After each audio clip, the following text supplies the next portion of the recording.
Bagi kalian yang belum ujian, beruntung banget kalian bisa dapetin video ini karena inilah dia bocoran soal TWSKD CPNS tahun 2024 yang paling terbaru. Oke, jadi kali ini kita akan menjawab soal nomor 5 dan juga 6. Jadi pastikan teman-teman itu menonton semua video yang sudah kami upload karena soal-soal yang kami jadikan pembahasan di channel ini ialah soal-soal yang memang berdasarkan prediksi serta tim kami yang sudah mengikuti tes CPNS yang kemarin.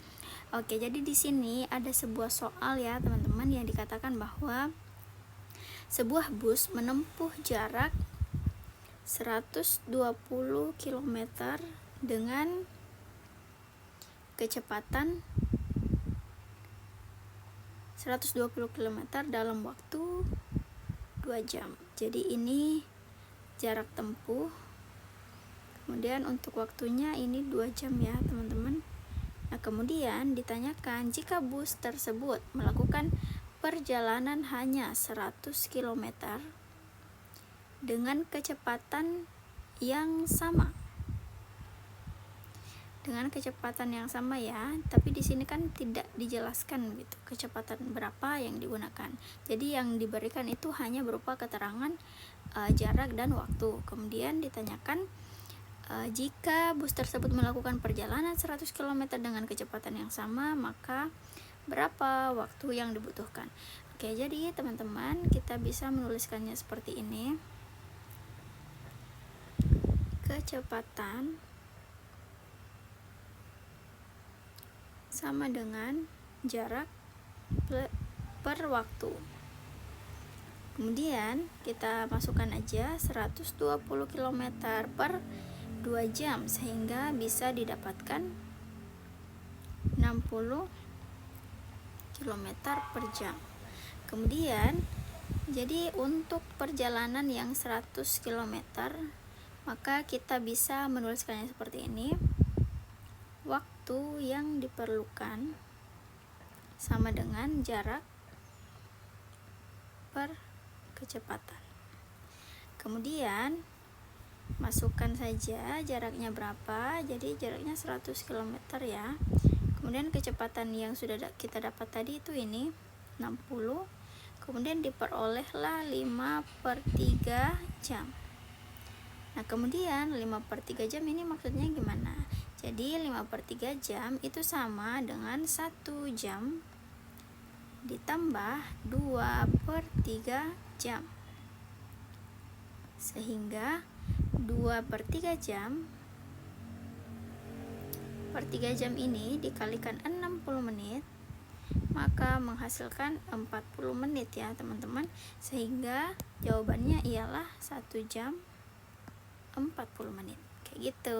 Oke teman-teman semua, jadi bagi kalian yang masih belum atau sulit untuk memahami soal-soal seperti ini, jangan lupa untuk bergabung bersama kami di kelas IDE sebagai platform yang menyediakan latihan soal yang disertai dengan pembahasan soal yang terbaru. Dan jangan lupa untuk memasukkan kode ini supaya teman-teman mendapatkan potongan harga. Oke teman-teman, mari kita lanjut di soal berikutnya.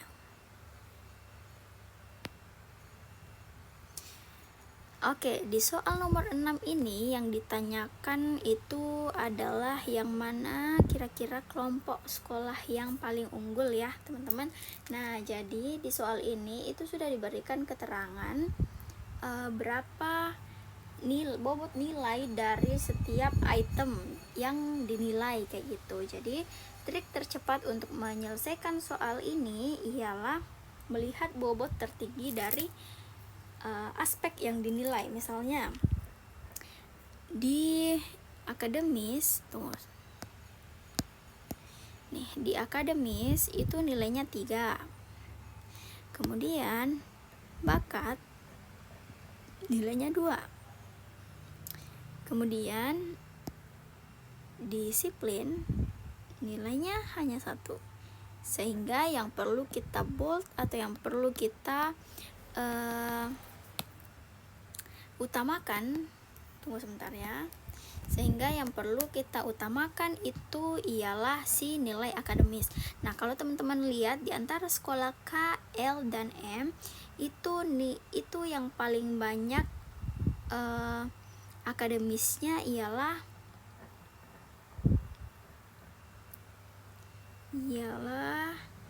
kelompok K ya teman-teman. Tunggu sebentar, pensilnya lagi lowbat.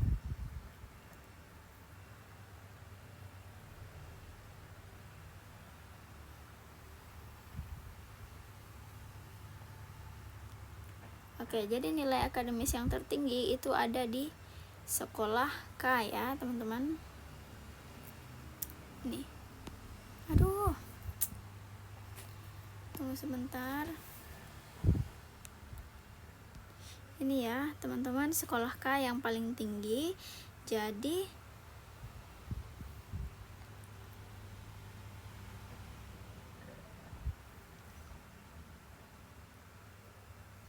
yang tertinggi di sini adalah K dan M ya teman-teman, sehingga L ini itu bisa kita abaikan karena perbandingan utama adalah si nilai akademis yang ini, sehingga pilihan jawaban adalah antara si K dan M. Kemudian untuk bakat tertinggi dengan nilai 2, bobot 2, itu yang tinggi juga adalah M ya, yang paling tinggi.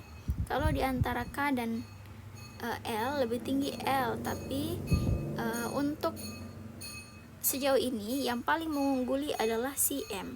Kemudian untuk disiplin yang nilai bobotnya paling rendah itu dikuasai oleh si L, kemudian M, sehingga dari, tunggu sebentar, kita tulis kayak gini, ini 1 ya, ini 2, kemudian ini 1, peringkat 1 maksudnya, kemudian ini 2, kemudian yang peringkat 1 ini, kemudian ini, sehingga berdasarkan dari trik tercepat ini, maka sekolah M ini tuh berada di urutan pertama karena memiliki kombinasi dan bakat yang lebih tinggi gitu ya. Jadi yang ini tuh tinggi banget dan ini tinggi. Sedangkan si L ini memang ada 2, cuma dia itu menguasai nilai yang bobotnya cukup rendah. Sedangkan si K ini jauh lebih rendah dari si L. Tapi karena di akademis si K yang unggul, maka jika teman-teman mengalihkan semua ini satu persatu, yang berada di peringkat pertama itu adalah si M, kemudian peringkat 2 adalah si K, dan peringkat 3 adalah si L ya teman-teman. Oke deh, seperti itu. Jadi aku bocorin aja nilai total dari keseluruhan ini, yaitu si M itu mendapatkan nilai 50 totalnya ya. Kemudian untuk si K itu nilai totalnya adalah 47. Jadi meskipun peringkat L ini sedikit lebih tinggi dibandingkan K, tapi si L jatuh di bagian akademis, sehingga inilah yang membuat K dapat berada pada urutan kedua. Oke teman-teman, segitu dulu latihan soal kita pada hari ini. Jangan lupa untuk cek terus YouTube channel ini supaya teman-teman tidak ketinggalan informasi-informasi penting serta latihan soal beserta tips and triknya. Ini dia contoh soal yang akan keluar di tes CPNS tahun 2024. Oke teman-teman semua, jadi di nomor 25 ini menyajikan tentang soal TIU berbentuk penalaran analitis, yang kita itu harus menemukan urutan dari soal ini. Jadi yang ditanyakan di sini ialah siapa yang duduk berseberangan dengan Pak Malik, kayak gitu ya. Jadi di sini juga dikatakan bahwa 8 orang pengurus itu mengadakan rapat dan duduk melingkar. Jadi ketika ada pertanyaan posisi dan posisinya itu melingkar, itu cara pengerjaannya jauh lebih mudah ya teman-teman, karena dengan begitu Dengan begitu tentu tidak akan terlalu banyak hal yang akan mengganggu saat kita akan mengisi bagian-bagian yang kosong kayak gitu. Nah, di sini aku udah buat lingkaran dan udah buat 8 kursi lah ya gitu ceritanya. Kemudian di sini diberitahukan kalau Pak Hadi selaku ketua RT berada di antara sekretaris dan bendahara. Jadi kita bisa taruh Pak Hadi di sini aja. Pak Hadi itu berada di antara sekretaris dan bendahara, yaitu Pak Malik. Ini kita tulisnya sesuai urutan aja ya. Pak Malik dulu baru Pak Hadi. Oke. Pak Udin duduk berhadapan dengan Pak Hadi. Pak Udin duduk berhadapan dengan Pak Adi dan bersebelahan dengan Pak Dodi. Oke, jadi kita tunggu sebentar dulu untuk yang ini karena kita belum tahu si Pak Dodi ini di sebelah mananya Pak Udin, sebelah kiri apa kanan. Terus posisi Pak Seno itu berada di antara Pak Jaka dan Pak Adi. Jadi karena di sini kita udah menemukan tempatnya si Pak Adi, jadi kita bisa menyimpan posisi Pak Seno di sini dan posisi Pak Jaka di sini. Jadi Pak Seno berada di antara Pak Jaka dan Pak Adi. Terus karena tadi itu dikatakan kalau si Pak Udin ini duduk berhadapan dengan Pak Hadi dan bersebelahan dengan Pak Dodi, kan tidak mungkin si Dodi di sini ya teman-teman. Jadi kita taruh Pak Dodinya di sini. Kemudian Pak Rama duduk di depan Pak Seno, berarti ini sejajarnya, berarti di sini Pak Rama. Oke. Nah, maka kita bisa menemukan jawaban ini deh. Siapakah yang duduk berseberangan dengan Pak Malik, sehingga ditemukanlah jawaban. Nah, Pak Jaka lah yang ada di seberang Pak Malik kayak gitu. Jadi jawabannya ada di pilihan jawaban A ya teman-teman. Oke deh, segitu aja dulu video untuk hari ini.